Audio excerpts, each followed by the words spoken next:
بسم الله الرحمن الرحيم. يؤتي الحكمة من يشاء ومن يؤت فقد أوتي خيرا كثيرا وما يذكر إلا أولي الألباب. صدق الله العظيم. الحمد لله الذي بنعمه تتم الصالحات، نستعينه ونتوب إليه، والصلاة والسلام على رسول الله وصحبه الأكرمين ومن اهتدى بهديه إلى يوم الدين. فقد علمنا تاريخ الكويت أن أمنها وسيادتها ومكانتها وتقدمها يصنعه أبناؤها بجهدهم وعرقهم وتضحياتهم. صانوها فاحتضنتهم، وعمروها فآوتهم، ودأبوا جيلا بعد جيل على الالتزام بقيم أصيلة ترسخ المحبة والاحترام وتوثق والترابط والتكاتف بينهم من أجل أمهم الكويت ورفعة شأنها. إن أمن الكويت واستقرارها غاية الغايات ومركز القوة الحقيقية في الدفاع عنها يكمن في نفوسنا نحن أهل الكويت، وواجبنا دائما أن نترجم شعار الوطن إلى سلوك ملموس، وأن نكون جميعا على رؤية واحدة في تجسيد مفهوم عملي واضح للوحدة الوطنية يحفظها ويصونها ويحرم.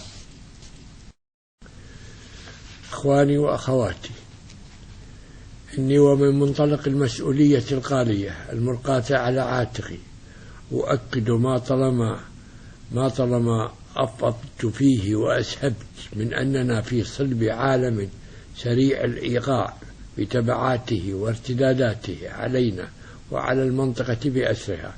هنا في مرحلة مصيرية تمتزج فيها الأصالة مع الحداثة في تحديد المشروع من المطالب والمطامع وبلوغ المستهدف من الغايات والمقاصد، وهو ما يحتم ويقضي بأن نكون على مستوى المسؤولية في مواجهة التحديات الداخلية والخارجية على اختلافها. وأمام ذلك نتساءل: هل بات مقبولا أن نرى من الممارسات ونسمع من العبارات ما يمس ثوابتنا الوطنية ويسيء إلى نسيجنا الاجتماعي ومكوناته؟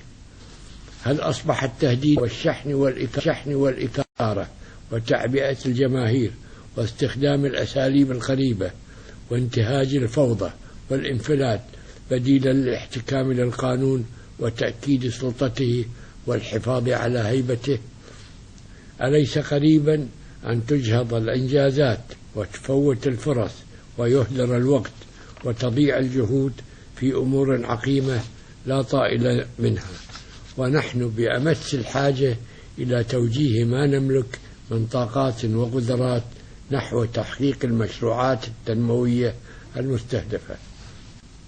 إن للممارسات الديمقراطية أصولها وحدودها وأدواتها الدستورية التي تمارس من خلالها في الزمان والمكان المحدد لها، فإن خرجت عن زمانها ومكانها وإطارها الدستوري فإنها تتحول إلى فوضى وتمرد على الأسس والقواعد والأعراف والتقاليد الاجتماعية. ودستورنا الذي ارتضيناه جاء على نحو من الشمولية والانفتاح والتكامل يتسع للتعبير عن مختلف الآراء والطروحات، غنيا بالأحكام التي تكفي رباط كافة الممارسات النيابية الصحيحة وتصل بها إلى غايتها في تحقيق المصلحة العامة. وإننا في هذا البلد نؤمن إيمانا راسخا بالمبادئ الدستورية التي يقر وتعمق الممارسة السليمة التي تكون من خلال الأدوات الدستورية وتحت قبة مجلس الأمة، وليس من خلال تأجيج المشاعر واستخدام أساليب الإثارة والتحريض والتشكيك عبر الخطب ووسائل الإعلام المختلفة.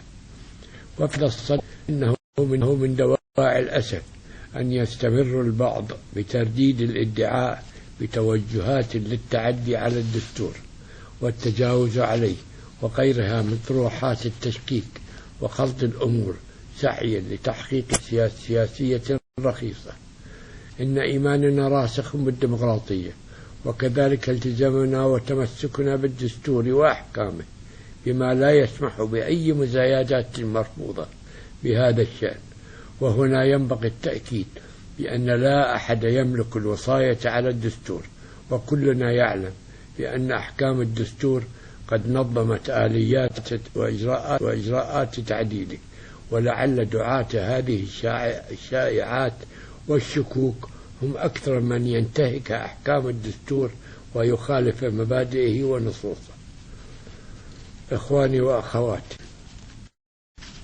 لقد هالني وأحزنني أن تشهد الساحة الكويتية مثل هذه الأجواء القاتمة، وما انطوت عليه من مظاهر وممارسات وأصداء انفعالية غير محسوبة التداعيات والعواقب، مشحونة بالنزعات والنعرات المغيتة بما تحمله من بذور الفتنة التي تهدئ ومقومات مجتمعنا في أمنه واستقراره ومجمل مناحي حياته، وتهدد بالخطر الشديد أعز ما نملك من مكتسباتنا وثوابتنا الوطنية التي كرسها أبناء الأرض الخيرة بصدق عزيمتهم ونقاء فزعتهم عبر تاريخهم المشرف.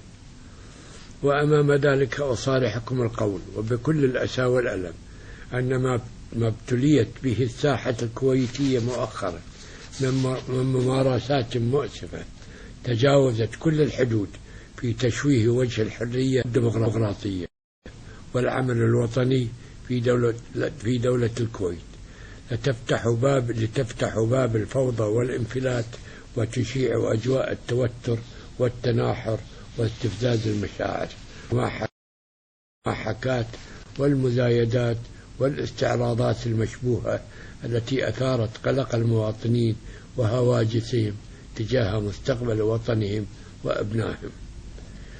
وإذا كان من الإنصاف التنويه بالإجراءات التي بادرت الحكومة إلى اتخاذها في التعامل الجاد مع مجريات الأحداث الأخيرة واحتواء أي أسباب فتنة المقيضة بالعمل على فرض حكم القانون بما يحقق العدالة ويعلي صوت القانون ويوطد دعائم دولة القانون والمؤسسات بالممارسات قولا الأمر الذي يستوجب من الجميع أن يتوقف عن الخوض في هذا الموضوع وتداعياته بعد أن بات الأمر برمته في يد قضائنا العادل.